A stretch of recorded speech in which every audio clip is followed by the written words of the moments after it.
Jahara FRANKY Matisek teaches in the Department of National Security Affairs, NSA, as a military professor at the US Naval War College.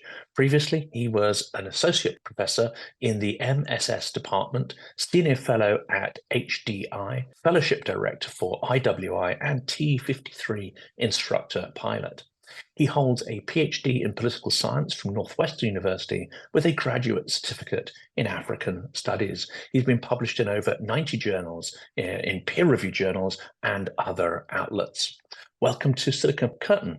Please like, subscribe, and definitely add comments to the videos. It helps massively for people to find the incredible speakers that we feature on the channel. Also, please do check out the validated Ukrainian charities that appear in the description of the video. It's incredibly important at this time to help Ukraine remain resistant. Jahara, welcome to the channel. Thanks for having me, John. Also, I have to give the standard boilerplate DoD disclaimer that because I am an active duty Air Force officer, that these views represent my only, it's my own views only, and they don't represent the official views of the U.S. Air Force, U.S. Naval War College, Department of Defense, or the U.S. government writ large. So just have to give that out.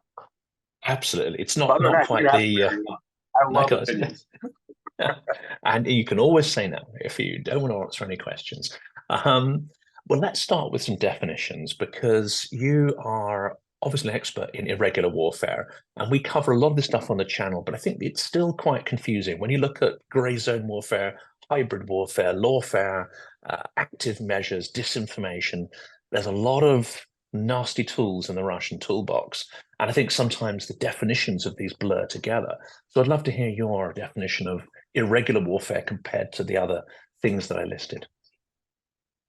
Well, so if we just go back to like U.S. doctrine, there's actually only two types of warfare according to U.S. doctrine. There is conventional warfare, also just known as traditional warfare, and then the opposite of that is irregular warfare. I think the Brits, you sometimes conflate that with unconventional warfare. However, from a U.S. doctrine perspective, unconventional warfare falls in the bucket of irregular warfare, or we'll just keep calling it IW at this point. And granted, I don't like to use acronyms too much. However, we'll probably be talking a lot about the IW. So what falls into the IW bucket? That's cyber, it's things that are more asymmetric in nature, and it's trying to basically not have sort of a traditional attack surface, and the way you go about that when you're using IW tactics, ops, or strategies is you're looking for asymmetric advantages. So it can be in any domain.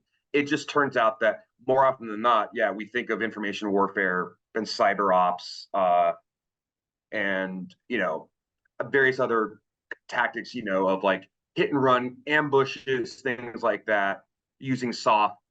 They all fall into the IW bucket. And of course, the thing is, it just depends on how you want to talk about it. When I teach at the War College, my favorite way to actually explain this that usually resonates with most people is I like to say, think of conventional warfare is fighting like the Redcoats.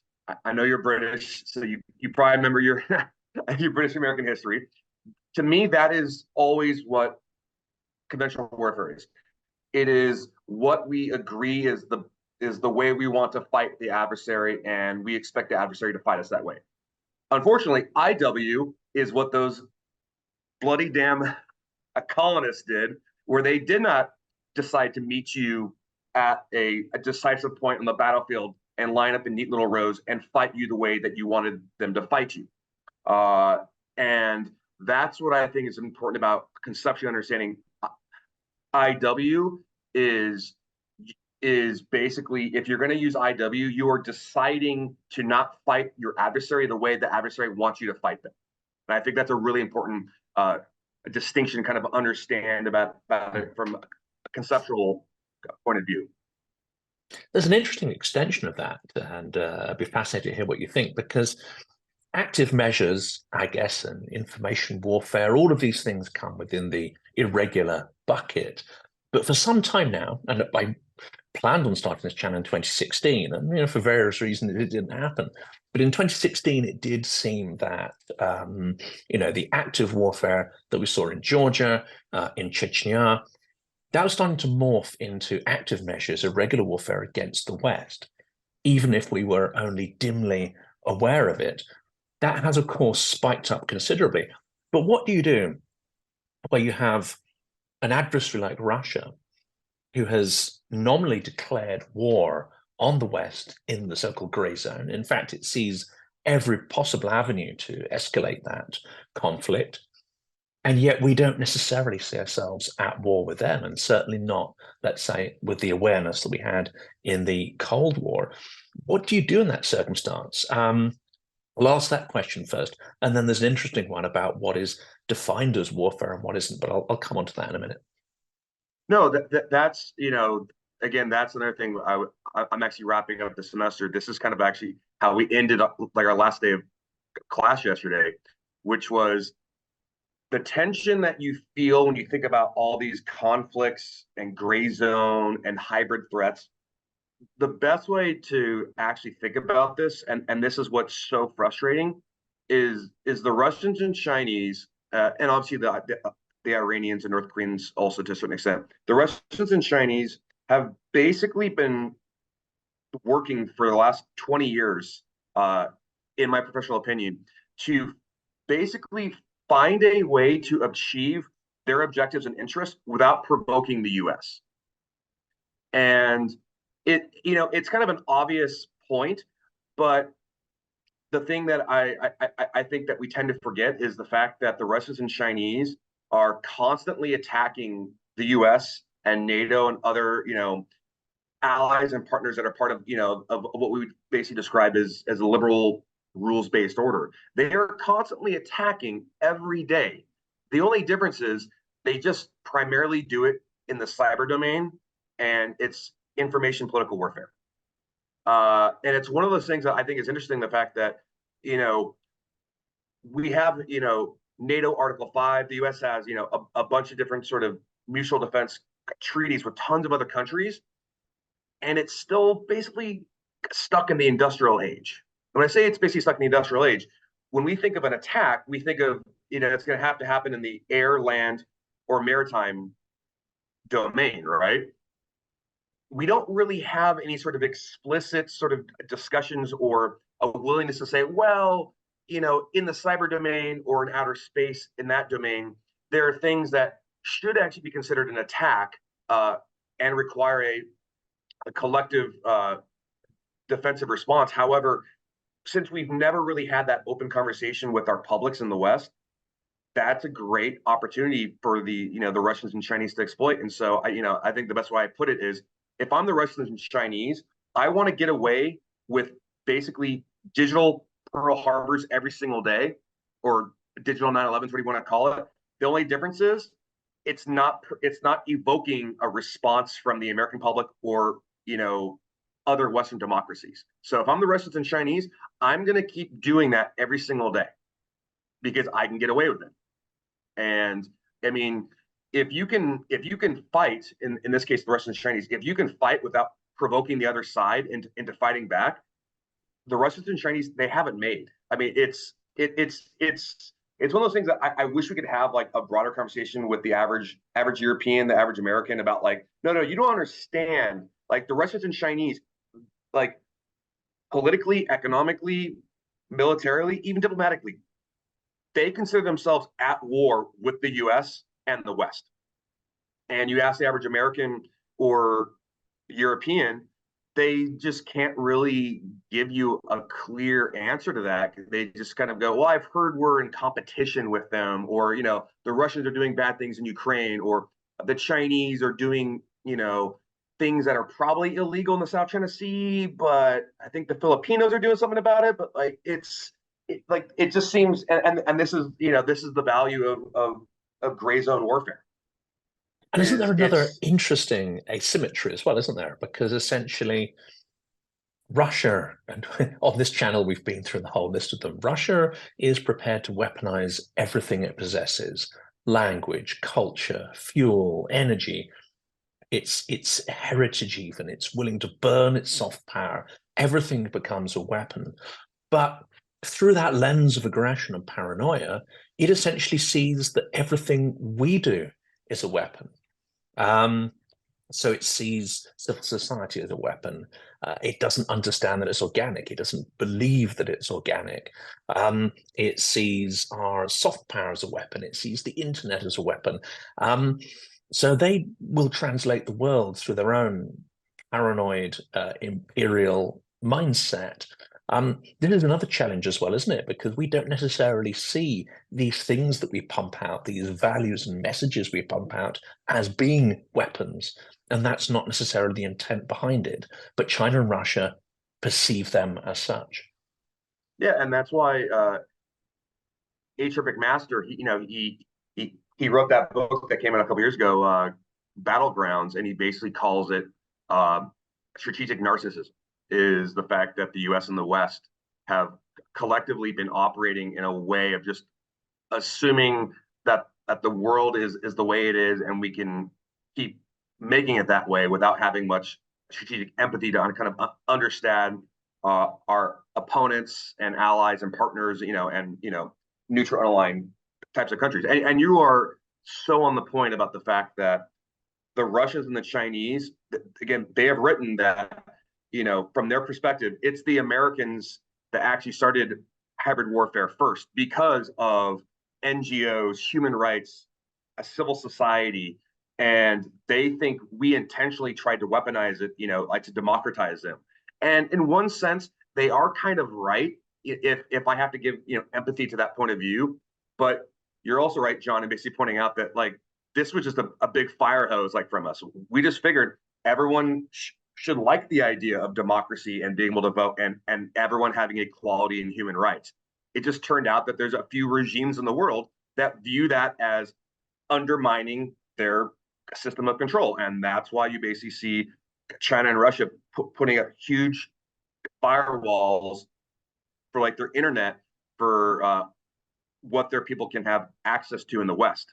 And of course, at the same time, they go, oh, yes, let's weaponize all that because like the free, liberal, open societies are so open and so easy to exploit that they can basically, spend almost nothing and cause a lot of damage and havoc and polarization and other sort of like societal issues by just spending a little money like to spread disinformation or to amplify and promote organic sort of bad actors in our Western societies that already pump out propaganda and disinformation and things like that. So like to them, it's just an easy thing for them to do. Like and they're right to do it because it's like, hey, if we want to be able to be competitive against the US and the West in general, then yeah, we have to attack them at the easiest point of entry, which is a civil society. And the easiest way to get into American civil society is now basically through Twitter, Facebook, and other sort of social media platforms. And it's an interesting point, isn't it? And we'll come on to this aspect of irregular warfare because often people will divide economic warfare or even industrial warfare from the military side. But again, I suspect the Russia and China don't make that kind of distinction. So the theft of intellectual property, the theft of ideas, and all the immense investment that would have had to go into those ideas. That's also an extension of warfare and espionage, is stealing and taking those ideas because they see that as the way of being competitive, not creating a free society that generates innovation, trust, legal framework as a way of generating value. So we're up against something that is very, very different. China, obviously, because it has a large manufacturing base, I think understands the complexity that goes into requiring, a value-added economy. Russia, however, doesn't. It's an extraction economy. It doesn't need to have a strong legal framework. It doesn't need to have all those protections and subtleties in our system. If it can steal and copy and get away with it, then it seems to do that. How do we, again, try to communicate to politicians and the public that this distinction between economic and military warfare, for our adversaries at least, is really part of the same objective? I think it goes back to I think something you said actually earlier about how everything uh, is being weaponized and will be weaponized. And the point I actually make in my book, "Old and New Battle Spaces," is not only to that point of everything is becoming weaponized now. It's also the fact that everyone is a combatant, whether you like it or not. And I think that's probably the bigger shift that has gone on.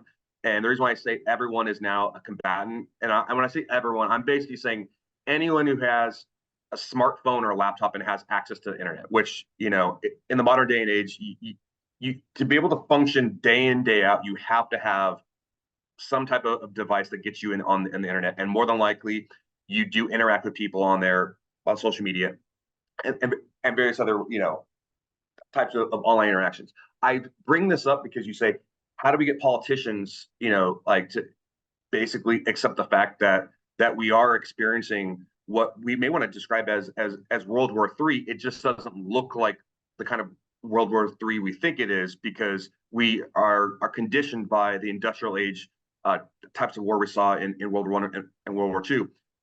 World War III is happening in the information age, in the digital age. And the question is the U.S. and the West going to finally respond? And are we going to have that tough conversation with the average European, average American, saying, you are being attacked every single day. You are now a combatant in this war, whether you like it or not. And I like to give the example to my students constantly about just by going on social media and choosing to like or share a post or an idea or a concept, you are part of the broader sort of information warfare campaign that is going on. So your decision to participate or not participate, it doesn't matter. You are now a part of this information campaign that's being basically being very much waged intentionally by China and Russia, Iran, and North Korea, and even Turkey to a certain extent as well. And so, again, I don't know how you convince any politicians to basically have to tell their publics, we are at war, we've been at war, and we're going to have to start acting like it and talking about it and being aware that we're going to have to mobilize in a way that we are uncomfortable with. It's like 1938, 1939 again, right? It's like, yeah, there's countries doing things they shouldn't be doing, but we don't want to tell our public that we need to actually mobilize and confront this. And that's a tough conversation. Again, I'm active duty military officer. I can only say so much about how we are basically at war. And the question becomes, are we willing to have that open conversation with the average American saying, we're at war, we need to start acting like it? And it's curious, isn't it? Because certain aspects of this warfare do catch the public imagination, albeit fleetingly, because the public imagination is very sort of fickle and short term. But if we look at the physical battlefield in Ukraine, we've got this extraordinary mixture of First World War trenches and the sort of the scale of artillery, the scale of shells and bangs, and the scale of the front line as well is very reminiscent of the First World War. But we have drones and electronic warfare at the same time. So attritional high-tech warfare. I think that creates some odd dissonance, which people can't wrap their heads around. The other aspect, of course, and we'll come on to this, is something like Wagner in Africa. You've got 19th century, 18th century imperialism in all its obvious horror, heart of darkness kind of stuff. But at the same time, it's run using private military companies, decentralized violence in a way. So again, that's a curious mixture of 21st and 19th century. Firstly, do you agree with those two things? And secondly, is the dissonance of them one of the reasons why people can't quite wrap their heads around what's going on? So to the point of the comparison of the old war with the new wars, the best term I actually ever heard actually came from a British artillery officer when I was there about a year and a half ago, and he was talking to me about what it was like having to train the Ukrainians on artillery doctrine and tactics and things of that nature. And at some point, he basically said, the kind of war they're fighting, he's like, best term I can basically use, he called it cyberpunk warfare, because like you said, he's like, you have this, you're using artillery and trenches like we're back in World War I, but then it's 21st century because now they're using a bunch of drones. And from a British, artillery like perspective, he's like, we're not using drones, and yet we're watching the Ukrainians talk about it and using it and trying to tell us how they can be a lot more accurate. I think they were talking about how like it normally would take them about 50 to 60 shots to actually hit something they wanted, and because they introduced drones, they got that down to like 5 shots or less to hit something. Which again, artillery was, or at least from a Western doctrine like perspective, was never about hitting something and destroying it. It was just basically about hitting close enough in the area of it to, degrade or disable. But the Ukrainians have just been like, no, we just use drones and we just hit the thing on the mark and you destroy it. And that's, I think that's a very interesting sort of modern innovation with an old World War I type of system. When it comes to Africa, so the problem with Africa as well is, again, we're also not having that honest conversation, which is, I assume most of your listeners have probably seen the movie Blood Diamond. Well, there probably needs to be another movie made basically called Blood Minerals. And the reason why we'd have that conversation is because, or at least I don't know if people actually want to have that conversation, because the exact same terrible things that are done to get blood diamonds is almost the exact same thing done to get blood minerals that we need for our Teslas to work, for our laptops, our iPhones, our iPads, and all of our electronics.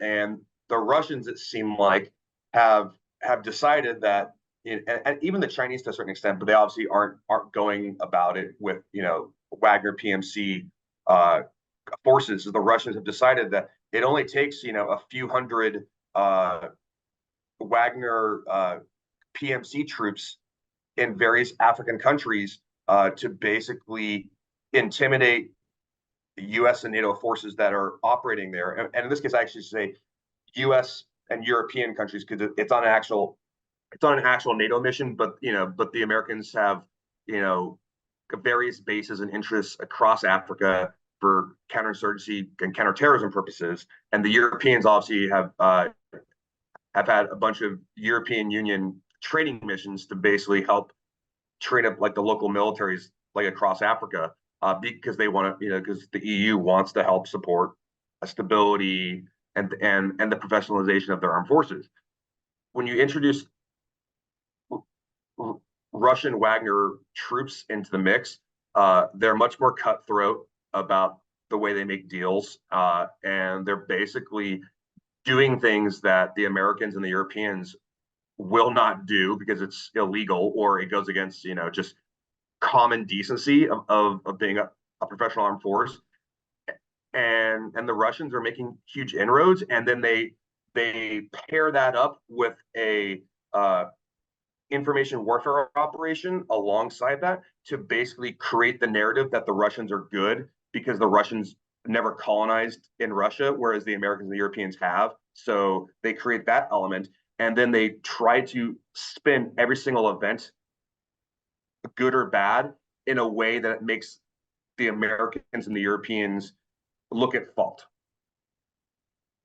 And it's effective. When you do it's that, effective, though, isn't it? Yeah, it's highly effective. And just a week and a half ago, 20th Group, which was based in Chad, it's an American Green Beret unit that was based in Chad, helping train the Chadian army. The Russians pushed out a little bit of disinformation, and a Chadian general basically wrote a letter basically saying that the Americans need to leave. And within 2-3 days, 20th Group left. The American military just left Chad, and the U.S. military has already left Mali. We're in the process of leaving Niger, even though we have 2 big drone air bases.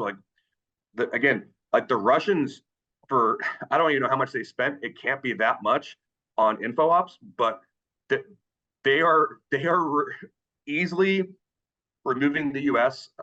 like across Africa, and we're not putting up a fight. And it's really unfortunate because yes, the Africans, all those countries, they should all have agency. The problem is they're being manipulated.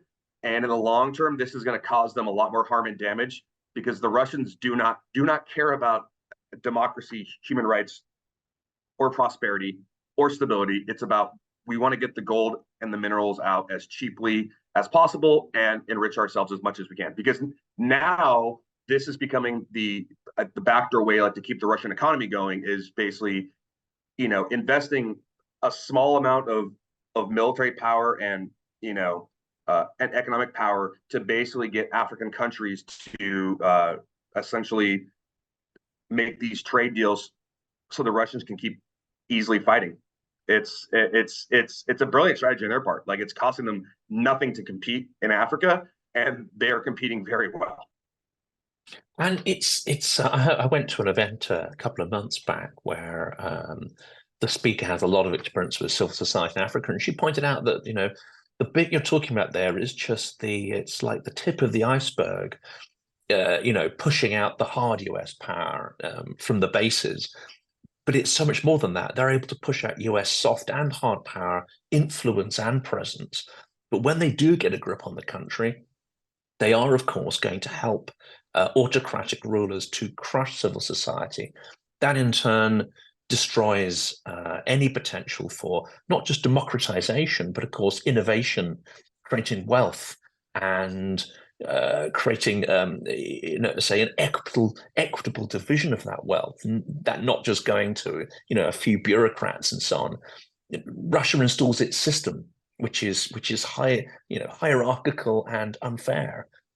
Well, and actually, here's the best part. If I'm the Russians, it's a win-win in the long term when this becomes a big failed state, because guess what? It impacts Europe now, all of Western Europe, because they all go fleeing like across the Mediterranean, and you cause a refugee crisis. Or, as we know, as a well-known fact, that the Russians are already advertising on social media across Africa and the Middle East, telling people, oh, do you want to go to the EU for free? We'll put you on these airplanes that land in Belarus and Minsk, and then we'll give you a bus ride down to the border, and you just hop across the border and you ask for a refugee status. So they've, like, when we say like the Russians have weaponized everything, they've literally weaponized like the downtrodden of Africa and the Middle East by providing them, free transport all the way to a European Union border, telling them hop the fence and they have to take care of you. Like, they've literally weaponized refugees and migrants. Again, the fact we're not having like this conversation about like the Russians are so bad that they're willing to do something this awful. Like, yeah, we should probably consider ourselves at war with them. They're also, I don't know the scale of it, but of course they're also recruiting cannon fodder from across the third world as well. Yep. I actually just saw a couple of videos actually just go online over the last day or so that even the Chinese, I guess there's Chinese volunteers now that are part of the Kharkiv or Kharkiv offensive now. Like, so the Russians are doing a lot. The conversation I've had so far sort of in some ways overturns the ideas that the Russians are incompetent, that they don't learn, that they're not a match technologically for the West. But there's more to that, isn't there, as well? Because yes, they've been doing meat wave attacks. Yes, they've been spectacularly unsuccessful in some ways on the traditional, conventional battlefield. But because of the dithering and delay in delivering the right munitions to Ukraine, because of escalation management, we can come on to that one in a minute, Russia has been given the time and opportunity to fortify. And that's one of the reasons we saw the summer offensive fail last year. They've also been able to develop hideous but quite effective new classes of munition, such as the glide bombs. Well, the munition isn't old; it's big old dumb bombs, but with wings strapped to it. We've created those opportunities, haven't we, for Russia to innovate and learn? Well, yeah, because we decided to not decisively intervene on behalf of Ukraine in 2014, and again, we did not choose to decisively intervene after 2022. And this actually speaks to a bigger problem because there's actually like a conference going on here at the Naval War College this week, where there's lots of concerns about AI and autonomous weapons and drones and things of that sort. And I'm trying to tell people, I'm like, you keep talking about the U.S. and NATO needing to have these ethics and morals about how autonomous should we allow our weapon systems to be. We have to all agree in our ivory tower to not do this because it'll unleash a bunch of bad weapon systems. And I'm like, I get it. We really like our human rights and our values, and we watch enough of these, Hollywood movies about the dangers of AI and tech, if we let this stuff become too autonomous. The problem is if we do not find a way to make sure Russia leaves Ukraine in the next year or two, Ukraine and Russia are going to develop highly autonomous and cheap drones and other weapon systems. That's just what is happening right now. It is a petri dish of warfare, and because of technology and the internet and computers and all this technology now is basically being used in real time.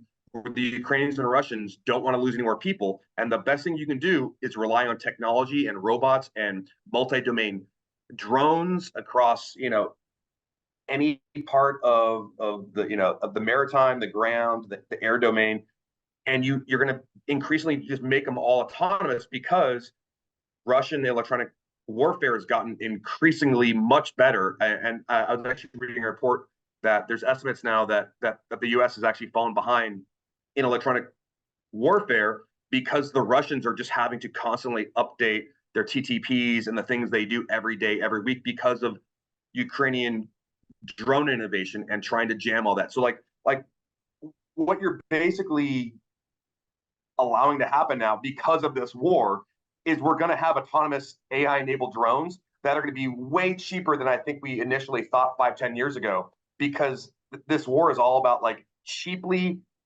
mass producing a weapon system, which in this case is going to be an AI enabled autonomous drone that can kill without a Dare I human say, looping. dare I say it, that's no longer science fiction, and we've seen these drones hitting Russian oil infrastructure. We don't know exactly the strike rate, i.e., how many units you need in order to have a positive strike. But they're reaching 1,000 kilometers. I think 1,500 kilometers is the longest range one. There is some suspicion that those have some form of autonomous, multi-layered map reading intelligence already. So this is kind of already happening. And you've written eloquently that it's time to Ukrainify the US military and the assistance to Ukraine. What do you mean by that? Is that meaning support Ukraine to end the war, or does it also mean that US, Britain, and other allies need to learn the techniques that Ukrainians are learning, and in some ways mirror the extreme agility that Ukrainians have been able to exhibit? It's all of the above. I mean, yeah, we need to actually train the Ukrainians to win the war they're actually fighting, not try to train them to fight the war we think they should be fighting. And the reason why that is, like the biggest problem with this war right now is the fact that neither side is able to achieve air supremacy, right? So you have of lots of systems on both sides that are basically denying each other from operating, fighter and attack aircraft and things of that nature. So yes, this is where it becomes almost like World War One. And when it comes to having to also Ukrainify and learn, there just is not that much learning that is going on the U.S. and NATO side when it comes to training like Ukrainian forces. We've done enough, as part of my DoD Minerva research team, where we go out and visit various bases to watch U.S. and European forces train Ukrainians. We actually almost prefer talking to the trainers more, only because of the fact that we want to see is learning actually going on the Western side. And in one sense, yes, it is going on, but it's at the tactical level and it's not being institutionalized. When I say it's not being institutionalized, that there have not been any major doctrine updates in any U.S. or NATO countries that I'm personally aware of, and we just don't have, like, we're not adapting, like, our institutions and organizations for the kind of war the Ukrainians are fighting, because we keep trying to tell ourselves that's not the war we would fight. So why would we change the way we train for war when that's not the war we would fight? And the problem is that's increasingly looking like the war we're going to fight, because the Russians or Chinese, et cetera, are not going to allow the US or NATO to achieve air dominance. There are just too many techniques now because of AI and drones that it's going to be really difficult, like for the US and NATO, like to fight the next war in a way that we keep training for day in and day out. And we're going to have to have a very different approach to our weapon systems and our personnel, because we are still operating basically in the Cold War model from like the second offset of the 1980s, which was, okay, we can't fight the Russians troop for troop, person for person. So let's just invest in precision, long range weapons that cost a lot more, but we think that's going to offset us to allow us to not have to, have an army as big as the Russians. Well, it turns out now we're probably going to have to go back to having soldier for soldier and start investing in lower end weapon systems. And I know this is going to sound like heresy to my U.S. Air Force bosses, but that means a lot less F-35s. And I know the Brits, you guys are buying F-35s. We got a bunch of, NATO allies that are buying F-35s. Yes, you need these as initial sort of kick the door in. But at the same time, if your adversary has already developed an extensive integrated air defense system and other tech that allows you to detect and shoot at stealth weapon systems, and that might include, again, lots of drones in the sky that are hunting stealth aircraft, it's going to nullify these, $80 million F-35s. And then we're going to have to go back to sort of low end, low quality, and cheap, that you can mass produce certain types of aircraft, other types of autonomous weapon systems, so that we can fight on par with with our next adversary. And we see that in naval platforms, which of course are not exactly cheap either. Ukraine, with no navy, has been able to take out essentially the entirety of Russia's Black Sea Fleet and deny the area to Russian naval forces there. And of course, things like the T-90 and others, they may have been overhyped. But again, it seems that the drones are outstripping the capabilities of tank technology to kind of keep up. And you're going from a sort of mobile warfare essentially to smart attritional kind of warfare. You can no longer mass forces on the modern battlefield anymore, and that's just a function of the fact that there's just so many drones and so much ISR that is saturating like the modern battlefield, that it makes me feel like the war is going to have to go underground again, right? Tunnels, which in fact is how I believe the Russians took Avdiivka, by taking over a sewerage system and catching the Ukrainians off guard in the final moments. So it's ironic you say that. That's unfortunately, it seems what's happening there. And the other aspect of agility, of course, is being able to innovate tech, but very rapidly bring the unit cost down. And I remember reading an article, or it may have been some Ukrainians talking to me, that they got a bunch of military-grade drones from the US, and they ended up not using them because they broke down.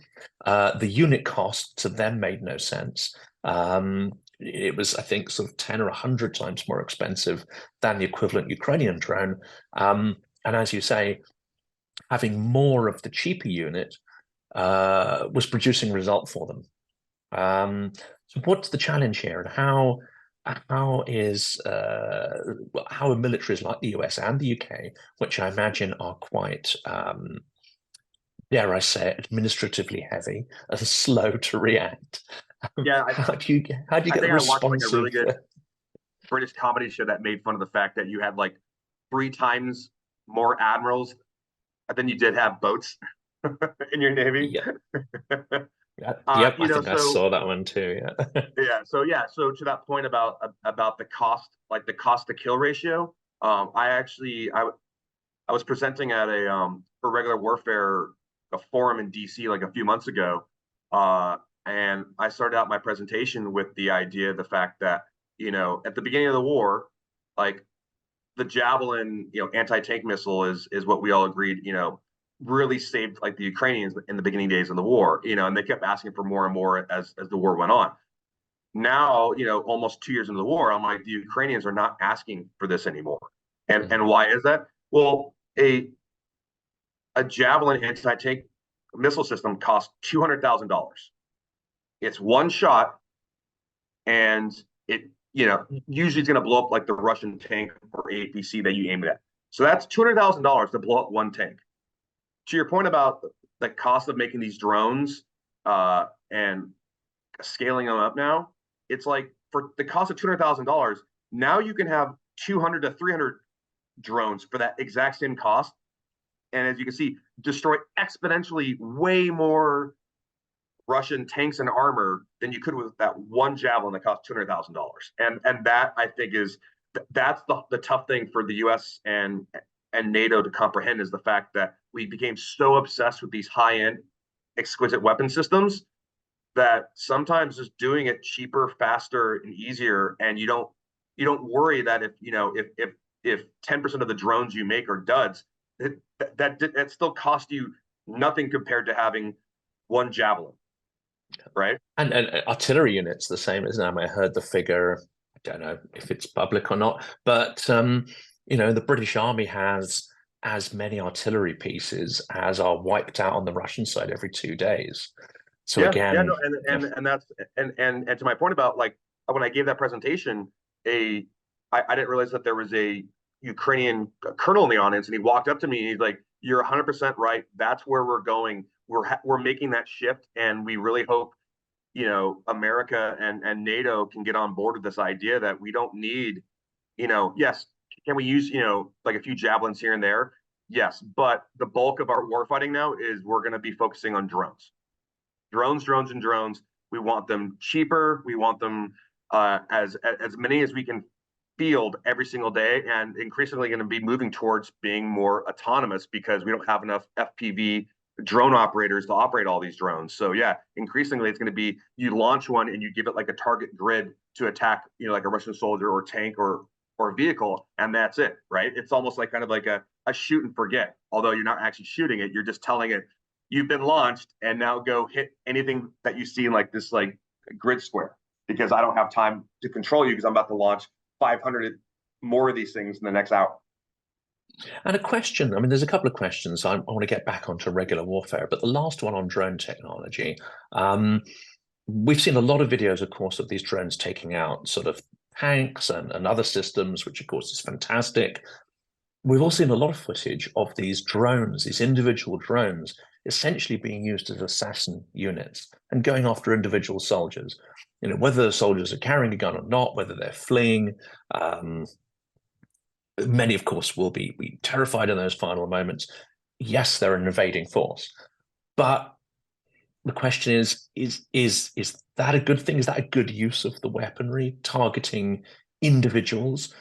Does it have any strategic benefit? And are those operators, in some ways, choosing to strike individuals, perhaps because it's becoming more difficult because of electronic warfare and so on, to actually hit the high value targets? Yeah, that's why they're having to piecemeal onesie twosie Russians, because you can only go so far, like beyond like an unjammable range. And you're always facing. They're basically modern day snipers now in the air domain. And yeah, that's it's one of those things of like, well, that drone's on a one-way trip, so you're running out of battery life on it, so you might as well use it on the one random Russian soldier who's already thrown his weapon down because he's exhausted and he's given up. that's the really unfortunate and tragic part of this war is, yeah, you're basically killing people that have decided not to fight anymore because they've given up all hope anyways. And and the terrible thing, you watch those videos of a lot of those guys are looking up at a drone and they decide to take their own life with with their rifle, or they put a grenade on their chest, you know, under their armor plate, because they feel hopeless in that moment. But again, you know, this is still a war, and again, this was Russia's explicit decision to make, to do this. They are welcome to leave at any time. And you could make the case that might encourage other people to desert. And it has been reported by some Russian sources, opposition sources, it has to be said, that there is the rate of desertion is increasing. And of course, if it has that psychological impact, then of course it's good. It's also been reported that one unit that was ordered into Kharkiv attack refused to go because their reconnaissance unit was wiped out. Now, I don't know if that's true or not, but that could be an interesting sign. Yeah, I mean, and this is where the Ukrainians have to get into, and well, they have to get in. They already are operating in the information warfare space as well. Also known in NATO doctrine as STRATCOM, strategic communications. There's a reason why, like, the Ukrainians have invested a lot of time and energy into trying to identify the faces of every single Russian soldier killed inside Ukraine, because it gives them an opportunity to notify and contact the family members inside of Russia to tell them your kid was killed in our country, just trying to let you know this is what happened. You know what I mean? And that is a form of information warfare, right? The fact that they are more often than not able to notify the families of fallen Russian soldier families faster than the Russian government can. Of course, obviously, the Russian government doesn't have much of an incentive to notify like the families of this death, because then it means they have to pay them. Yeah, that's the other horrific aspect of it, is that some people will not be compensated for the loss of their family. Well, the last question, the last area I've got here, is very much the irregular space or unconventional warfare. We know that Free Russian battalions have made multiple incursions into Belgorod and Kursk. Might be one of the reasons why Putin has launched this Kharkiv offensives, to try and create a buffer zone to limit those kind of incursions. It does seem to be incredibly effective in some ways as well, psychologically. Also, Ukraine has a lot of intelligence information about where Russian troops are massing on the Russian side of the border and where missiles and other things are being delivered. It seems they are being asked to fight with their hands behind their backs and told that they cannot hit the enemy that is punching you in the face. Is that right? I mean, that seems to me absurd, but I'm not a politician. Well, that's why it was fantastic that Blinken decided to visit Ukraine and get asked that question about, is the U.S. telling the Ukrainians they cannot use U.S. or NATO weapon systems on Russian soil? Apparently, the policy has always been, we don't forbid them, but we also don't encourage them to use it, which of course is the doublespeak and the thing that makes the Ukrainians angry, because I think the Ukrainians have responded multiple times yesterday and today that no, Washington has explicitly told us you will not use these weapon systems against Russian forces on Russian soil. And so it's not nudge, think, nudge, wink, wink, is it? It's not like, it's an actual don't. Which I think was a pretty bold move by the admin to try to stick to their guns that, no, we've not told the Ukrainians this. What are you talking about? That's crazy. And then the Ukrainians retort, no, you have told us. You've explicitly have forbidden us from using, like these weapon systems on Russian soil. And that's because the Biden team is unfortunately way over focused on escalation management. And that's the information warfare side of Putin and reflexive control, the fact that they've got the Americans, and especially Berlin, really concerned about escalation, that Putin's going to use a nuclear weapon in Ukraine, or that They're going to really unleash the entire Russian military machine against all of Ukraine.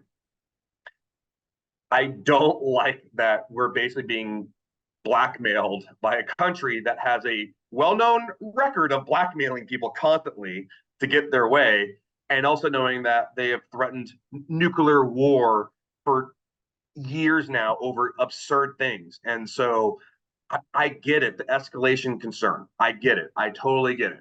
But at the same point, it's like you also can't let Russia win, and you also can't let like Ukraine lose like this. And so I'd like to hope and think that now that this discussion is becoming much more open, and the absurdity of the American policy of wink, wink, nudge, nudge, we never said that, is going to become pretty absurd, I think, over the next week or two, especially if the Kharkiv offensive keeps going in favor of Russia, that the Biden admin will finally quietly tell the Ukrainians, fine, we will no longer forbid you from doing this. And guess what? The Russians will have some pretty big losses, because they're operating across the border there in Russia in a way of like, oh, we can do whatever we want. We can mass all of our forces. We can put all of our ammo dumps together, because they're basically operating under the assumption that they're safe. And of course, when you invade a country, you should not think your homeland is now safe all of a sudden because you threaten nuclear war. I don't think, if I had to guess, everybody in NATO would agree Ukrainian forces should not go into Russia. However, you should be allowed to blow up things inside of Russia if they're using it against you in a current offensive or in the invasion of your country, which all of Russia is basically working in that direction. Hence, the Ukrainians are having to do these little, airplane drone attacks out up to 1,500 kilometers. And because there's been multiple changes of mind, we're definitely not sending Leopards and Challengers and whatever. Oh, and then we are. Oh, we're definitely not sending HIMARS. Oh, well, actually, we will. When it becomes absolutely clear that these are essential to stop Ukraine falling, it eventually happens. In the meantime, however, it costs Ukraine strength, it costs Ukraine energy, it costs Ukraine lives, but also it erodes the trust that Ukraine has for its allies. And this is not infinite, nor are their troops infinite. These kind of political games, don't they risk actually a scenario where Ukraine could actually lose? Yeah, I mean, it's completely on the table at this point. If especially if the U.S.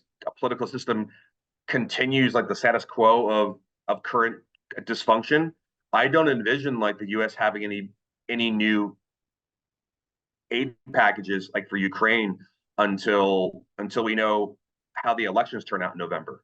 So the Ukrainians are kind of on their own until November at this point, at least from like an American perspective, because depending which party in the U.S. gets elected or takes control of Congress, that's going to dictate the next aid package or no aid package. I'm hopeful that the American political system will not continue being dysfunctional, but again, hope is not a strategy. And of course, if you're the Russians and Chinese, it's being documented by lots of think tanks and other sort of academics that Russians and Chinese are investing in trying to disrupt our American political system, especially for this election, for the purposes of making us be more isolationist, more into retrenchment, and not supporting Ukraine, and trying to create these sort of polarized narratives about the American economy is not doing well, which is a lie as well. The American economy is doing fantastic, and other sorts of things to basically sow discontent and get people to vote for people that are not in the best interest of the U.S., unfortunately. Of course, I can only say so much about this because I'm in the military. Yeah, no, absolutely. And I talk about this very vaguely about people I think that people will are probably going to pursue policies that are against U.S. national interests at this current moment in time. I think people get the subtext there. The last question I had, and this is kind of interesting. You mentioned coercive control, and that is a phrase I've been, exploring a lot actually with with some of the guests on the channel. Keir Jarth especially was, very, very strong on that. James Sher and others. I mean, they really understand how this Russian mind control essentially works. And it's not just through the ravings of propagandists, is it? Russia has a set of, how should I put it? They have agents, but they have assets. They also have academics who are willing to be go-betweens and push the Russian line. And without naming any names, because we don't want to get sued, but there are so-called experts on Russia, on geopolitics, who do have authority. They write frequently in publications like Foreign Policy. They even get to visit the White House. Does Russia actively use these intermediaries and assets to convey the blackmailing nuclear threats? Oh yeah, I mean, there are plenty of useful idiots in every Western society, and of course, if you're the Russians and Chinese, you're looking for anybody that is generating a narrative that supports Russian national interest or Chinese national interest. And so, yeah, unfortunately, when we talk about elite capture, yeah, there are some American academics and scholars and journalists that do seem to push narratives, or at least buy into Russian thinking and narratives in a way that undermines U.S. foreign policy and U.S. commitments to making sure Ukraine can stay sovereign, and of course, other sorts of lower level actors that puppet these ideas that again undermine American power and also mess with just domestic politics in general to again create sort of these bizarre debates on ideas and concepts that we shouldn't be having, and yet we're having. It's like the people that are basically saying birds aren't real, birds are drones, or that the earth is flat. People that are encouraged to have these types of debates and discussions that we shouldn't be having in a modern day democracy, and yet we are. And that's the other thing too. If you can't disrupt the American political system process, you can also distract it. And I think that's another one of those other D's, right? There's deny, degrade, disrupt. But I think distracting is an important idea that I don't think we think about enough when it comes to defending Western civil society from nefarious actors. The fact that a lot of it's just distracting us, like from the real problem, and which is going back to the fact that we are in World War III. It's just in the information age, and the U.S. and NATO have not decided to pick up, a digital club and fight back yet. And distraction is supremely effective in the age of mass social media. That's why this channel is called Silicon Curtain, because the propaganda is in every device with a silicon chip, and that gets to the heart of it. Jahara, thank you so much. This has been an incredibly stimulating and extremely, I think, clear discussion, which I'm extremely grateful for. Thank you for putting time aside to speak to the audience, and thank you for being so generous in sharing your expertise and insights. Of course, John, I appreciate it. It was a great conversation, and I'm down to do this again if you want. Absolutely, I'd definitely be up for that. Thank you.